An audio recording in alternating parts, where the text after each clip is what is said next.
লক্ষ লক্ষ লোক আজকে এখানে হাজির হয়েছে। পথে ঢেউয়ের মতো লোক আসছে। সারা বাংলাদেশ জুড়ে কোটি কোটি মানুষ আজকে এই মুহূর্তের জন্য অপেক্ষা করছে। তারা তাকিয়ে আছে হাদির কথা শোনার জন্য। আজকে বিদেশে যারা আছে বাংলাদেশি, এই মুহূর্তে তারাও হাদির কথা জানতে চায়। প্রিয় ওসমান হাদি, তোমাকে আমরা বিদায় দিতে আসি নাই এখানে। তুমি আমাদের বুকের ভেতরে আছো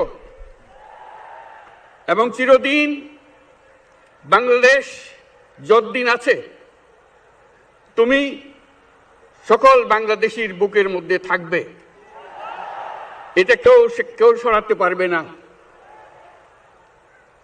আমরা আজকে তোমাকে প্রিয় হাদি বিদায় দিতে আসিনি। আমরা তোমার কাছে আমরা ওয়াদা করতে এসেছি। তুমি যা বলে গেছো সেটা যেন আমরা পূরণ করতে পারি, সেই ওয়াদা করার জন্য আমরা একত্র হয়েছি। সেই ওয়াদা শুধু আমরা নয়, পুরুষানুক্রমে বাংলাদেশের সব মানুষ পূরণ করবে। সেই ওয়াদা করার জন্যই আমরা তোমার কাছে আজকে এসেছি, সবাই মিলে যে যেখানে আছি। আমরা তোমার যে মানব প্রেম, তোমার যে ভঙ্গি, মানুষের সঙ্গে উঠা বসা, তোমার যে রাজনৈতিক দৃষ্টিভঙ্গি, সবাই প্রশংসা করছে।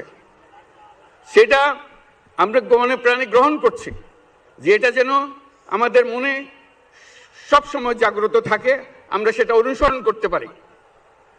তুমি আমাদেরকে এমন এক মন্ত্র কানে দিয়ে গেছো, সেই মন্ত্র বাংলাদেশের কেউ কোনোদিন ভুলতে পারবে না এবং এই মন্ত্র চিরদিন আমাদের কানে বাজতে থাকবে। সেই মন্ত্র বাংলাদেশের বড় মন্ত্র হয়ে আমাদের জাতির সঙ্গে সংযুক্ত থাকবে। তোমার মন্ত্র ছিল বলবীর চির উন্নত মমশির।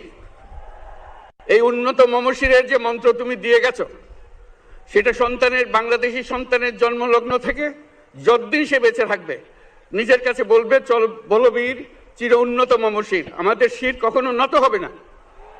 সেই মন্ত্র তুমি আমাদেরকে দিয়ে গেছো, আমাদের সব কাজে সেটা আমরা প্রমাণ করব।